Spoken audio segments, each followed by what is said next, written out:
নমস্কার বন্ধুরা, আমি গোপালী বলছি। আজ আমি শিমের একরকম চচ্চড়ি বানাবো। এই যে শিম কেটে নিয়েছি আমি দুখণ্ড করে, আর কড়াইতে সর্ষের তেল দিয়ে দিয়েছি। এটা সর্ষের তেলেই ভালো লাগবে।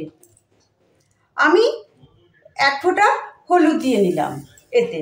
তারপর আমি এটাতে একটু বেশি করে কালো জিরা দিয়ে দিলাম। কালো জিরার একটা সুন্দর গন্ধ হলে আমি রসুন পেস্ট করে রেখেছি, অল্প একটু রসুন দিয়ে দিলাম। আপনারা রসুন কুচিও দিতে পারেন। তারপর এটা সুন্দর করে নাড়াচাড়া করবো, রসুনের কাঁচা গন্ধটা চলে যাওয়া পর্যন্ত। এক ফোঁটা 2-4টা পেঁয়াজ দিয়ে দিলাম। এটা ভালো করে নাড়াচাড়া করলাম, আঁচটা কম করে রেখে। রসুনের গন্ধটা আমার চলে গেছে। এবার আমি শিমটাকে সুন্দর করে ধুয়ে রেখেছিলাম, শিমটাকে আমি ছেড়ে দিলাম। এই শিমটা শীতের দিনে খুবই ভালো লাগে খেতে। এটা চচ্চড়ি বলুন বা কালো জিরা শিম বলুন, যাই বলুন না কেন, ভীষণ সুস্বাদু হয়। এটা সুন্দর করে নাড়াচাড়া করলাম। তার মধ্যে সামান্য পরিমাণে হলুদ দিয়ে দিলাম, লবণ দিয়ে দিলাম, পরিমাণ মতো লবণ দিয়ে দিলাম।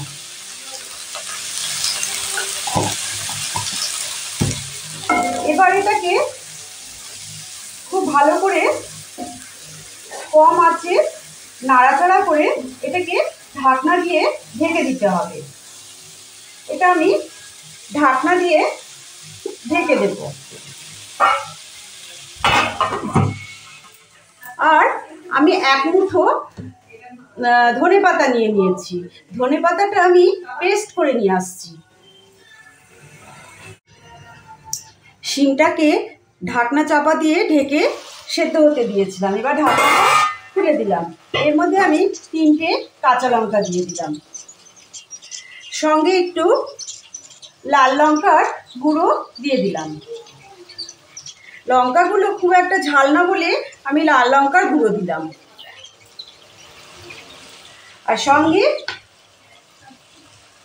এইটুকু ব্যালেন্স করার জন্য চিনিটা দিলাম, সামান্য একটু।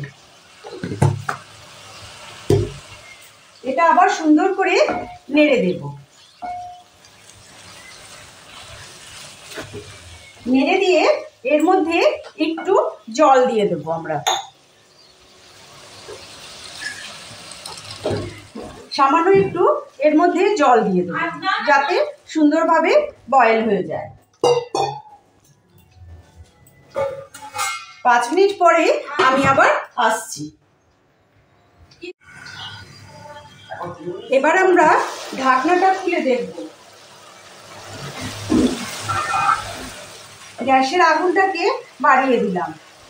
শিমটা যদি বেশি সেদ্ধ হয়ে যায় তাহলে কিন্তু ভালো লাগবে না, সেই জন্য আঁচটাকে বাড়িয়ে দিলাম। বাড়িয়ে একটু ঢেকে দিলাম।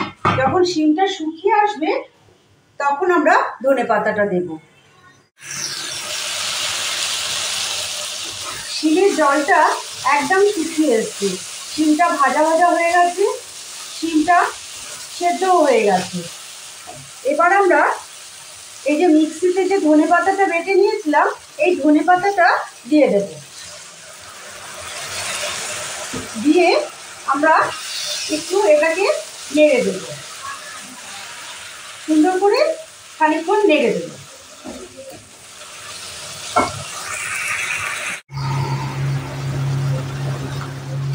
এবার ধনেপাতাটা জলটাও অনেকটা শুকিয়ে এসছে, একটু নাড়াচাড়া করেই এটাকে নামিয়ে দেব।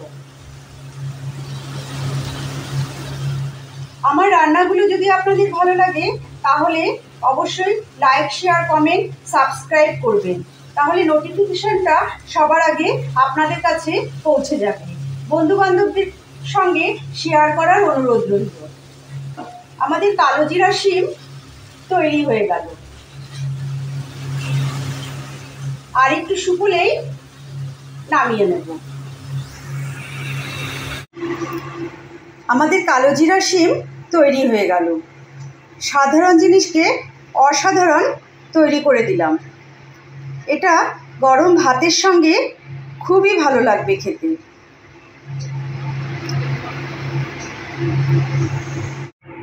আবার কোনো দিন হাজির হয়ে যাব নতুন কোনো রেসিপির সঙ্গে। ততক্ষণের জন্য আপনারা সুস্থ থাকবেন, ভালো থাকবেন।